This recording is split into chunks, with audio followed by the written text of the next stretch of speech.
I'm Sarah Rodman. And we're live at the 2019 EW Comic-Con Video Studio presented by Toyota Corolla with a cast of several Star Trek universe situation shows, Discovery adjacent, and Star Trek Into the Future things that we're going to talk about. We're going to talk first about the end of the season of Discovery, and girl, we're 950 years in the future? Oh my goodness, the future. The furthest we've ever gone in the future. Ever before in canon. We're literally going boldly where we've never gone before. Which is what the show is about. Exactly. I really appreciate it too, because we're trying to bring, or hopefully we're doing more than trying, to bring Trek to today, to a new audience. We're trying to keep it relevant, and I think this is such an exciting way of doing that, going where the canon has not gone before. I think we're all very honored.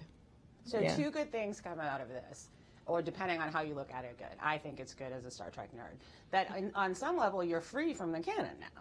You are free to discover, no pun intended, your own story now. Yeah, absolutely. And you know, we always had that kind of dual identity anyway, because we were familiar but also had to be new too. And so now we really get to do that because we keep the connective tissue to the canon. That doesn't go away. Everything that's been established stays the same. It's just that now we're in this world that we get to create. And so it's very exciting because we have the, you know, backbone of the canon, which the two of them really represented very brilliantly and beautifully, I have to say. And then we have new people like this brilliant guy, you know, who represents, I just said earlier, he represents the new world that we land in, because teaser, we don't land in Terra Elysium. Things don't go as planned.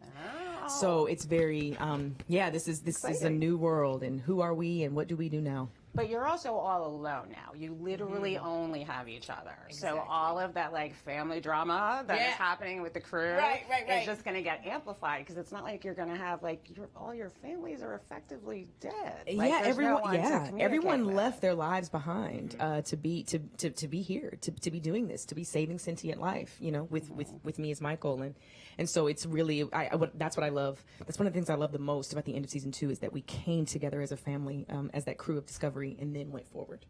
So you and Doug are going to have to get along a little better. I know, right? And we made up in episode 4. We did. We realized how important we were to each other. But then there was that whole sort of look at the end there where it seemed like maybe there was some creeping distrust. Maybe I'm projecting. I don't know. But for the two of you, for Rebecca and Ethan, maybe we thought you were getting left behind, but no, you're not, because you two are going to be on something new. Tell the people about the thing that was announced earlier, so you are allowed to talk about it. We're allowed to talk about it. When you're a part of the Star Trek universe, you're terrified to talk about it. I was like checking in with each other. Like, no. We look at each other. Can we say, are we allowed to talk? You don't want to be the Tom Holland of the Star Trek universe. Sorry, Tom Holland. No, there's other ways you would like to be Tom Holland, just not in that way.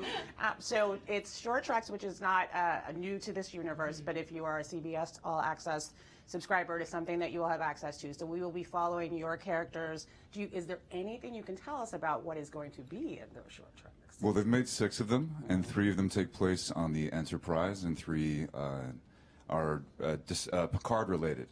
And so I think they're utilizing them to expand the storytelling and tie things together, so it's very exciting. I think we're allowed to talk about what they showed in the actual trailer. Yes, you are. Which is Spock and Number 1 stuck on a turbo lift together.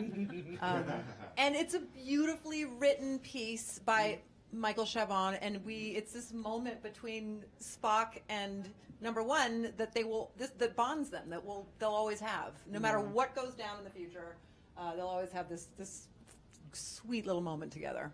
All right. Well, that's exciting. So hilarity does not ensue, is what you're saying. Maybe a little bit. Maybe a little bit. Yeah. All right. Well, I'm excited. I think that so many people were so excited for your arrival, and I feel like were you pleased at the response that you got? I think so. I've mostly stayed away from checking it out. I've heard good things from my mom. She sends me all the good articles.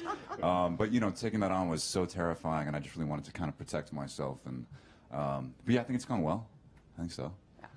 Sonequa likes it, so that makes me happy. Exactly. We couldn't have asked for a better Spock, seriously. We couldn't have dreamt. It really was about that relationship, and I know you were so looking forward to that, and like talking about the faith, and talking about the bond, and talking about family, and you all got to do that. So was it extra hard to be like, Oh my gosh, was so hard. yes. We cried.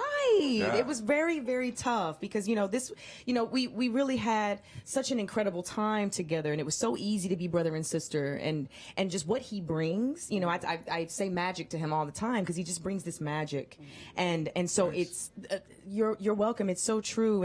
And so we were able to create, we just dove deeply, and we had such an innovating time together.